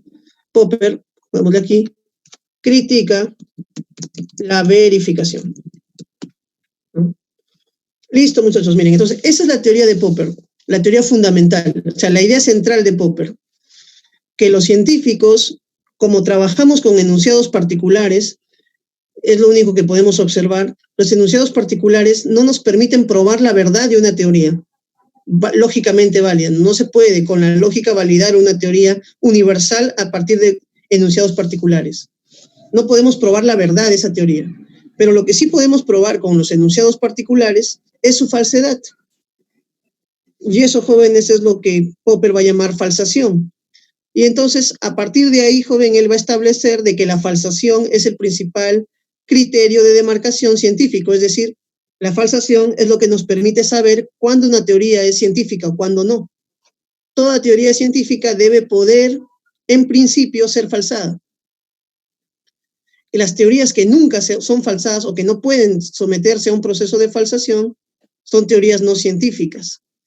Jóvenes, entonces vamos a hablar un poquito de eso, ¿ya? Pero entonces, a ver, vamos viendo ya los aportes que el profe ha puesto ahí para poder explicarte, ¿ya? Entonces, ya te he explicado casi lo central, jóvenes, pero ahora vamos acá, mira. Joven, entonces Popper, aquí está, Karl Popper, ¿cómo se llama su filosofía? Racionalismo crítico. ¿Qué ha hecho Popper? Se opone a los planteamientos del Círculo de Viena, del neopositivismo. Jóvenes, ¿qué plantea? Plantea la falsación. Toda teoría científica debe ser falsable, refutable. Y aquí, jóvenes, vemos un ejemplo que nos parece un poco raro, ¿no? ¿Por qué la teoría marxista es no científica según Popper? ¿No? ¿Por qué, jóvenes, no? Eso también me llama la atención, entonces hay que explicarlo, ¿no? Joven, lo que Popper decía es que la teoría de Marx tiene aspectos positivos, ¿no? Acerca de cuando habla de la lucha de clases, cuando habla de la explotación, y que mucha de la teoría de Marx es cierta. Gran parte de la teoría de Marx es cierta, dice él. Pero lo malo es creer que todo lo que dice Marx es cierto. Y ahí ya caemos en el dogmatismo, dice él, ¿no? Y eso le ha pasado a los marxistas, no a Marx. Marx era una persona científica, él sabía que podía cometer errores y por eso intentó dotar a su teoría del mayor grado de cientificidad. Pero dice, pero como los marxistas ya son políticos, ¿no? La mayoría de los marxistas se ha ideologizado, dice Popper, ellos ven a Marx como un dios, ya no lo quieren y creen que nunca se le puede refutar a Marx, ¿no? Y cuando Marx adopta esa forma de verse a Marx, jóvenes, verlo a Marx de manera dogmática, creer que todo lo que dijo Marx es verdadero, ahí dice ya la teoría de Marx se vuelve pues no científica, porque se vuelve irrefutable. Y más bien Popper dice, la teoría de Marx tuvo errores, falló, hizo predicciones equivocadas. Y una teoría, cuando se le hace predicciones equivocadas, debe rechazarse eso, ¿no? Jóvenes, alguien podría decir, profe, pero ¿cuál es la predicción que hizo Marx que falló? Hay una predicción que hizo Marx, jóvenes, la voy a apuntar acá para que la tengas. Marx, jóvenes, en su época dijo esto: el primer país al convertirse al socialismo, que se convertiría al socialismo, país que se volvería socialista, Inglaterra, vamos poniendo acá, Inglaterra será el primer país en volverse socialista.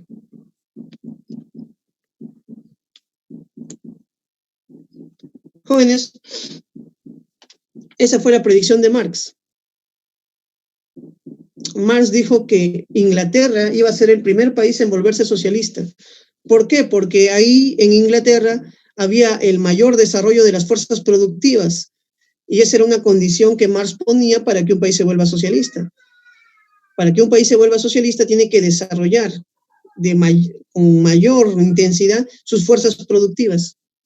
Sin esa condición, un país no puede volverse socialista.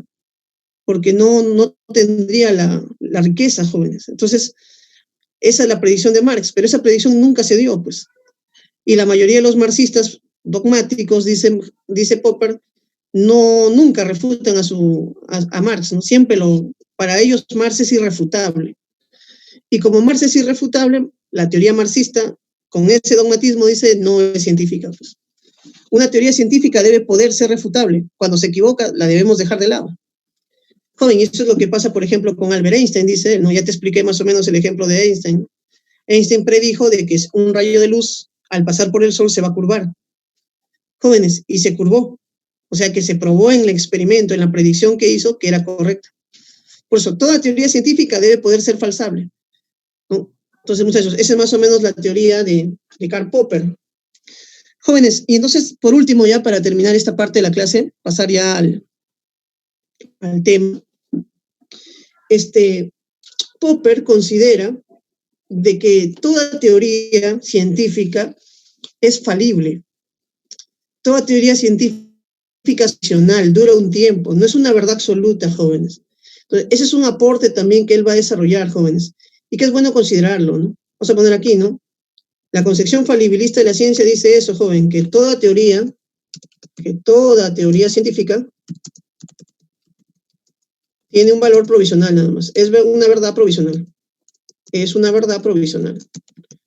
Joven, ¿por qué decía que era una verdad provisional? Porque en cualquier momento, dice, puede aparecer una refutación con el tiempo. Entonces, toda teoría científica es provisional nada más. Por más que te enseñen en el colegio que es la verdad absoluta, no, dice, es una verdad provisional. Algún día dejará de ser válida. Pero mientras tanto, es lo mejor que tenemos. Joven, y eso nos lleva a su teoría evolucionista. La teoría evolucionista de la epistemología evolucionista. Eso es bien interesante porque lo que dice Popper es, mi teoría es como la selección natural de Darwin. Mira, qué interesante esta comparación que él hace. Porque según la teoría de Darwin, ¿cuáles son los animales que sobreviven? ¿No? Nicole me dice, profe, por más que haya sido verificada, Nicole, recuerda que según Popper ninguna teoría ha sido verificada, simplemente no ha sido refutada todavía.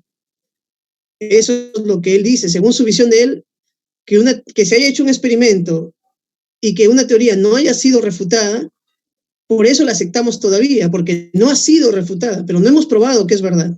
Ya, Nicole, eso es más o menos lo que te podría explicar. Entonces, lo que Popper dice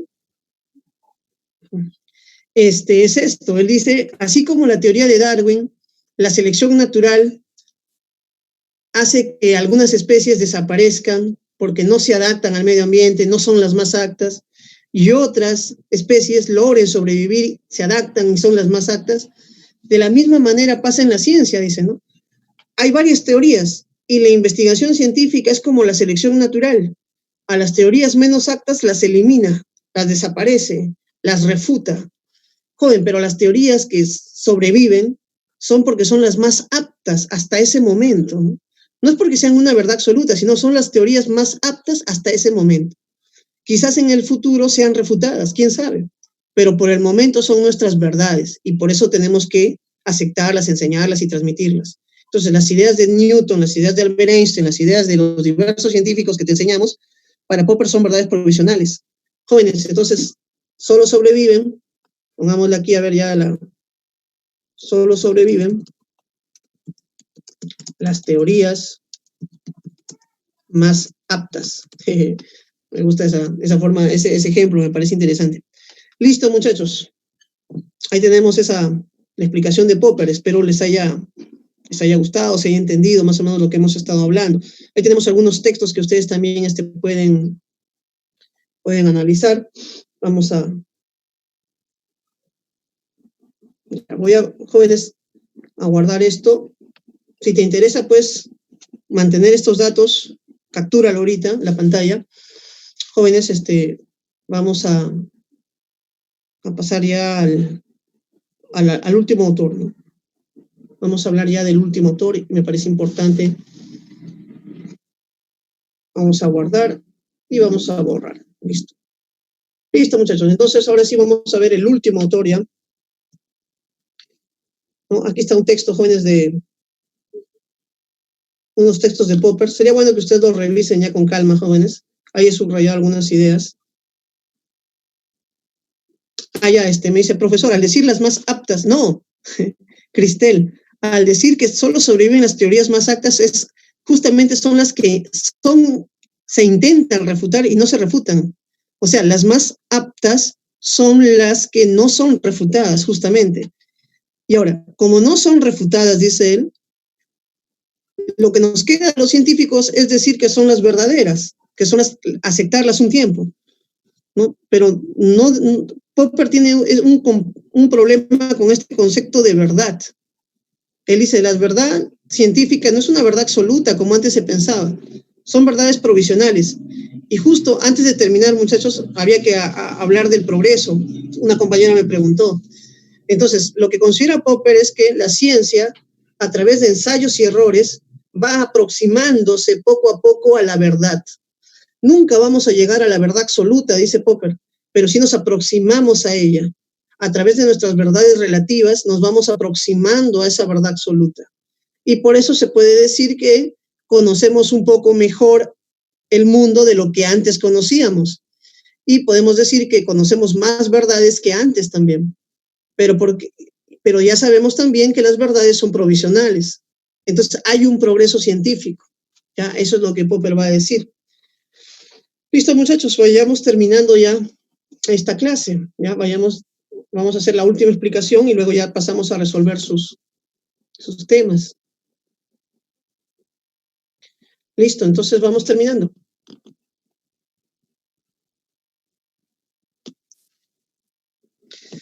Jóvenes, Thomas Kuhn es un autor, pues, bien polémico, bien interesante también.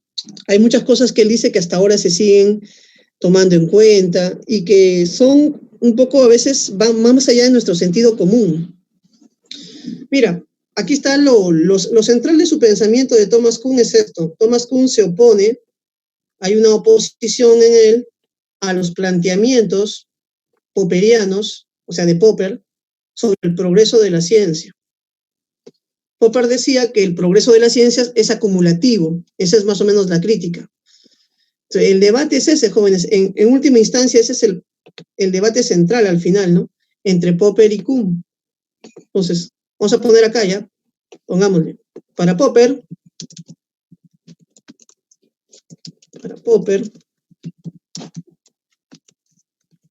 hay progreso acumulativo.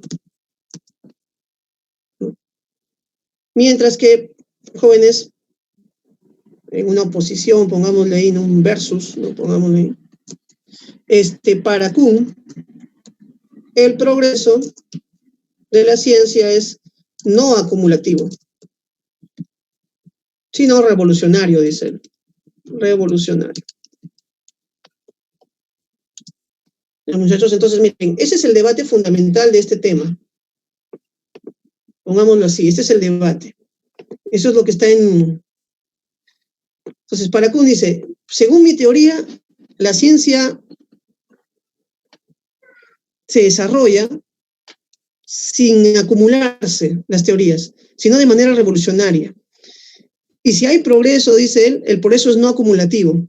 Jóvenes, acá también hay un problema con los términos que él usa, porque él considera que si hablamos de progreso, Kuhn dice, si podemos hablar de progreso, ese progreso es no acumulativo.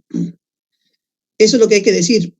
O sea, pero jóvenes, pero aparte de esto que te acabo de decir ahorita, Kuhn también dice que en la ciencia no hay progreso científico. Esa es otra de sus teorías. No hay progreso científico. Solo cambio de paradigmas, dice él, ¿no? Solo cambio de paradigmas. Esa es una idea también que tenemos que tener en cuenta, ¿ya? Listo, muchachos. Entonces, ahora ya tenemos ahí un poco el tema central de Kuhn. Kuhn se opone a Popper. Popper dice que hay progreso en la ciencia, que el progreso es acumulativo. Kuhn dice no hay progreso acumulativo. En otras palabras, no hay progreso en la ciencia. Y entonces, vamos a ver quién tiene la razón. Joven, se dice también que el enfoque de Kuhn es un enfoque historicista por el tema este de que él estudia la historia de la ciencia, ¿ya? La historia de la ciencia. Y entonces, joven, vamos a empezar ya a explicar la teoría de Kuhn, ¿no? Vamos a empezar a explicar la teoría de Kuhn. Jóvenes, Kuhn, hemos visto, por ejemplo, que Popper habla de teorías científicas, de problemas científicos. Hemos visto que los neopositivistas hablan de leyes, ¿no? De verificación. Entonces, el concepto más importante en Kuhn, joven, es el concepto de paradigma. El paradigma científico. Joven, este concepto es un concepto nuevo, que no tiene un equivalente en los otros autores. Es un concepto que él introduce en la filosofía de la ciencia.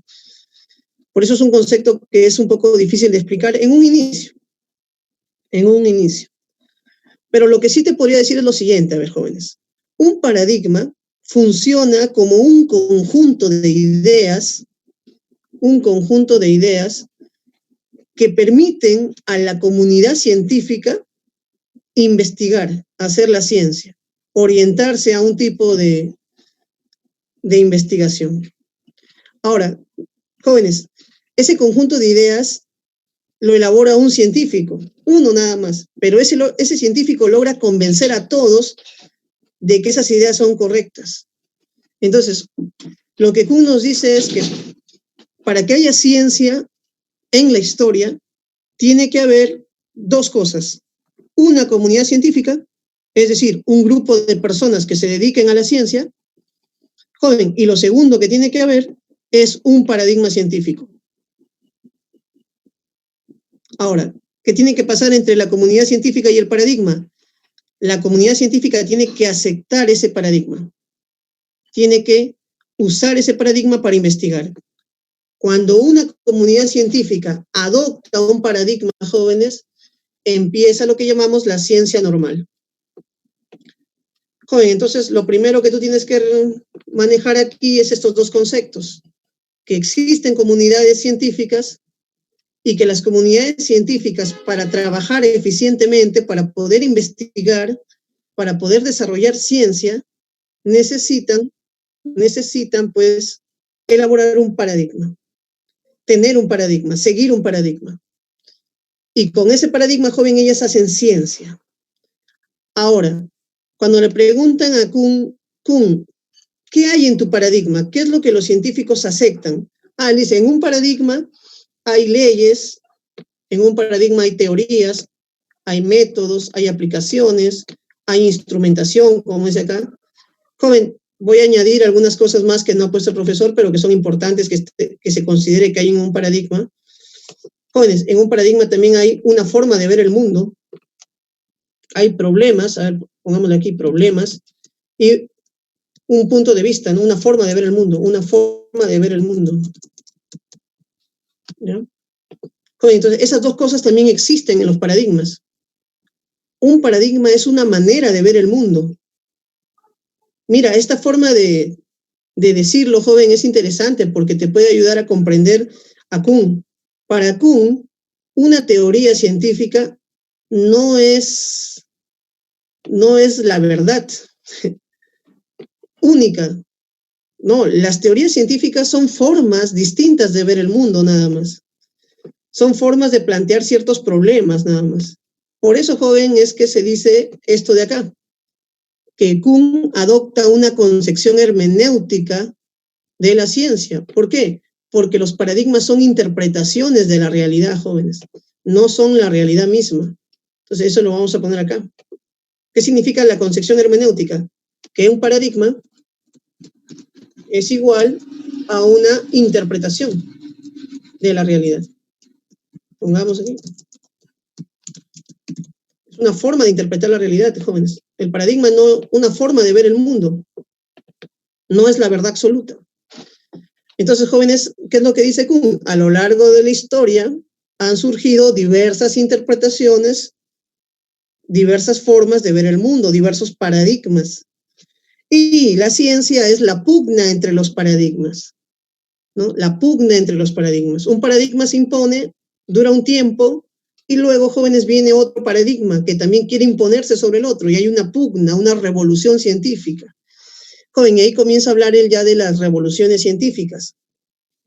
Entonces, el progreso, o lo que llamamos el desarrollo científico, para usar la palabra más exacta, el desarrollo científico sucede a partir de cambios de paradigmas, joven, a partir de revoluciones científicas. Entonces, ¿qué es una revolución científica? Dice Thomas Kuhn, joven, es importante ya ir terminando con la clase. Una revolución científica es cuando una comunidad científica, joven, que tenía un paradigma, lo abandona a este antiguo paradigma y elige seguir otro paradigma, un nuevo. Jóvenes, como un cambio de enamorado, ¿no? O un cambio de enamorada. Te gustaba tu antigua enamorada, pero ya no lo soportas más, buscas una nueva, te consigues, abandonas a la otra. Listo. Lo mismo pasa en la ciencia. La comunidad científica adopta un paradigma un tiempo, pero cuando ya tiene muchos problemas, muchas anomalías, esa es la palabra que usan, abandonan ese paradigma y se van con otro, con un nuevo paradigma. Entonces, dice, de esta manera, dice Kuhn, se produce el cambio científico. Las revoluciones científicas son, jóvenes, formas como la ciencia se desarrolla. Pero aquí viene el tema, joven, aquí viene lo interesante de Kuhn. Profe, pero si un paradigma se abandona porque tenía fallas y lo reemplaza un nuevo paradigma, ¿no podemos decir que el nuevo paradigma es un progreso con respecto al anterior? ¿No? Eso es lo que uno diría, ¿no? Profe, porque si has abandonado el otro es porque no te fallaba, era imperfecto. Pero si estás viniendo con un nuevo paradigma, ese nuevo paradigma debe ser mejor que el anterior, ¿no? Eso es lo que todos nosotros diríamos, ¿no? Jóvenes, yo también pienso eso. Pero Kuhn, ¿qué dice? Kuhn dice, no. No es que el segundo paradigma sea mejor que el anterior, simplemente es un paradigma diferente. Es otra forma de ver el mundo, pero no es que sea una mejor forma de ver el mundo. Date cuenta. Entonces, un paradigma nuevo es otra forma de ver el mundo, nada más. No es una mejor forma de ver el mundo. Y eso es lo novedoso en Kuhn, jóvenes, ¿no?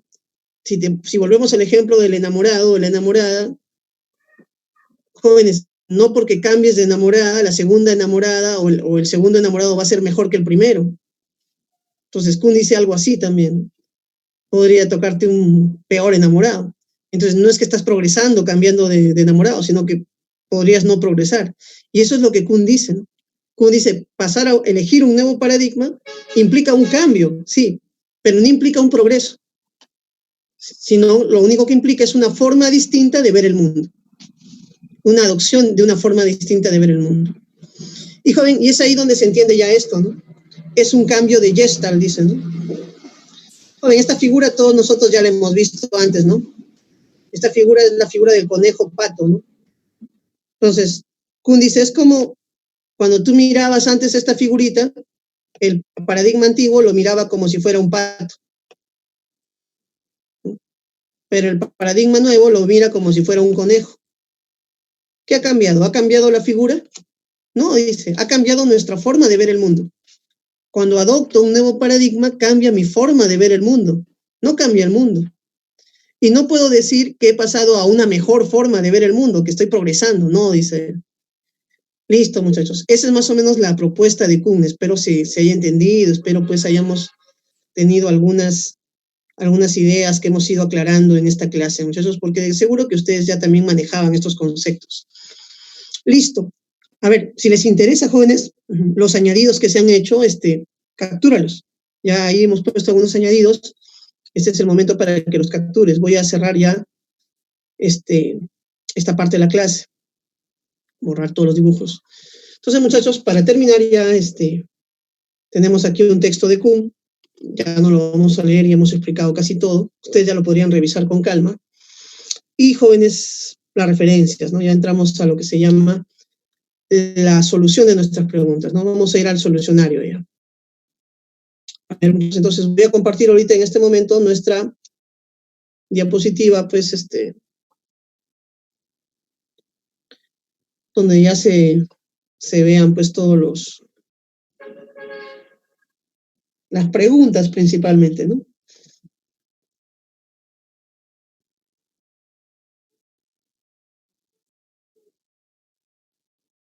Y con eso vamos terminando ya la clase, ¿no?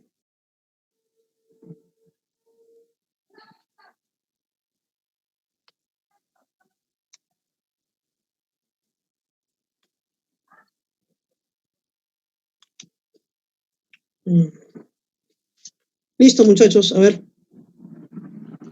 Primera pregunta. Mira, vamos a ir resolviendo también leyendo.